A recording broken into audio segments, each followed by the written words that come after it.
मेहताब आलम, बेहद शुक्रिया आपका। पंजाब में बीएसएफ के दायरे इख्तियार को बढ़ाने का फैसला मरकजी सरकार करती है और इस हवाले से पंजाब सरकार और पंजाब के दीगर जो सियासी लीडरान हैं वो कई सवाल खड़े करती है कि क्या इस वक्त इस तरह की कोई इमरजेंसी है कि इस तरह का फैसला मरकजी सरकार की जानिब से ऐसी नोटिफिकेशन सामने आती है। वहीं आपको बता दें कि बीएसएफ के दायरे इख्तियार में इजाफे के मरकज के नोटिफिकेशन के खिलाफ पंजाब असेंबली में करारदाद मंजूर कर ली गई है। पंजाब असेंबली के 2 रोजा खुसूसी इजलास के दूसरे दिन नायब वज़ीर आला सुखचंद्र सिंह रंधावा की जानिब से करारदाद पेश की गई। करारदाद में मरकज के उस नोटिफिकेशन को वापस लेने का मुतालबा किया गया है जिसमें बीएसएफ के दायरे इख्तियार को 15 किलोमीटर से बढ़ाकर 50 किलोमीटर कर दिया गया है। रंधावा ने मरकज के इस इक़दाम को मुल्क के वफाकी ढांचे पर हमला करार दिया है। चरणजीत सिंह चन्नी की क़यादत वाली हुकूमत ने फैसले को पंजाब हरियाणा हाई कोर्ट में चैलेंज करने की बात भी कही थी।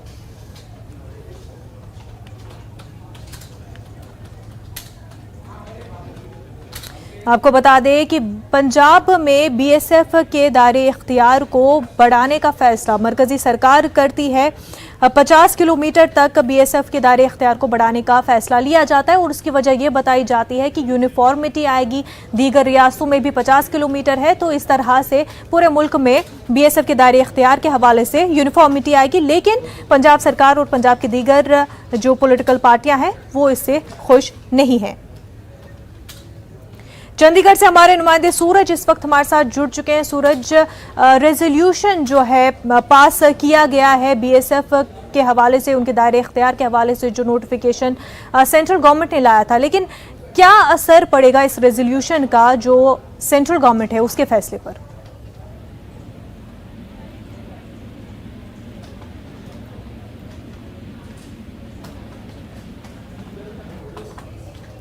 सूरज, आप तक हमारी आवाज पहुंच पा रही है?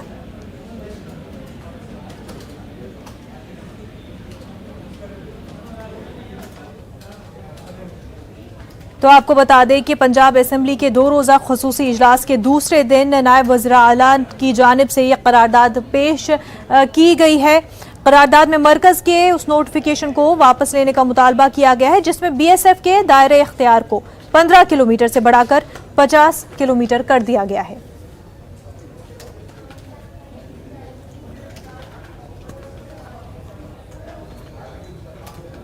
आपको बता दें कि पंजाब में क्योंकि अब असेंबली इलेक्शन भी नज़दीक है, ऐसे में ये सवाल भी जो है पंजाब की सरकार और दीगर सियासी लीडरान जो है उठा रहे हैं कि क्या मरकजी सरकार कंट्रोल करना चाह रही है। क्या ये इस वजह से कि पंजाब की जो सरकार है, जो स्टेट गवर्नमेंट्स है, जहां पर बीजेपी का रूल नहीं है, वहां पर अपना कंट्रोल बढ़ाने के लिए इस तरह के फैसले लिए जा रहे हैं। सूरज हमारे साथ जुड़ चुके हैं। सूरज, ये बताएं, ये रेजोल्यूशन पास करने से क्या सेंट्रल गवर्नमेंट के ऑर्डर पर कोई फर्क पड़ेगा? आप अपना सवाल दोहराएंगे? बिल्कुल सूरज, आपसे ये जानना चाहते हैं कि रेजोल्यूशन तो पास किया गया लेकिन सेंट्रल गवर्नमेंट के उस नोटिफिकेशन पर इस रेजोल्यूशन के पास होने से कोई असर होगा?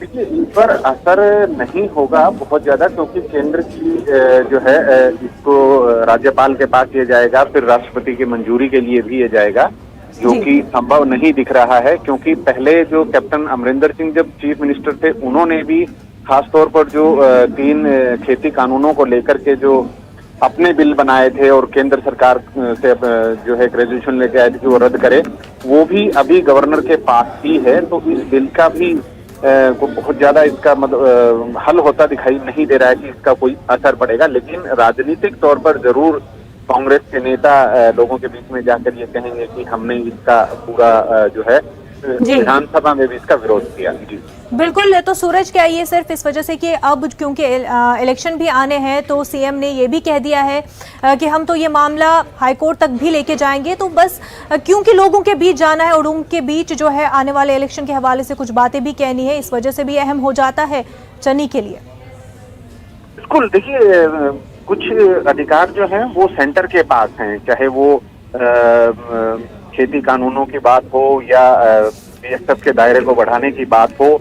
और हालांकि सरकार कह रही है कि वो सुप्रीम कोर्ट भी इस मामले में जाएंगे, लेकिन पहले के मामलों को देखें, 2004 में जब सभी हरियाणा और पंजाब के बीच एसवाईएल को लेकर के विवाद हुआ था, तो कैप्टन अमरिंदर सिंह ही मुख्यमंत्री थे। उन्होंने जितने भी जल समझौते पड़ोसी राज्यों के साथ हुए थे, सबको विधानसभा में सेशन बुला के रद्द कर दिया था। जी आज तक उस पर फैसला नहीं हो पाया है। वो अभी भी जो है विचाराधीन है और वो उसके ऊपर अभी तक कोई फैसला नहीं आया है। जी सूरज बेहद शुक्रिया आपका तमाम तफसीलात के लिए।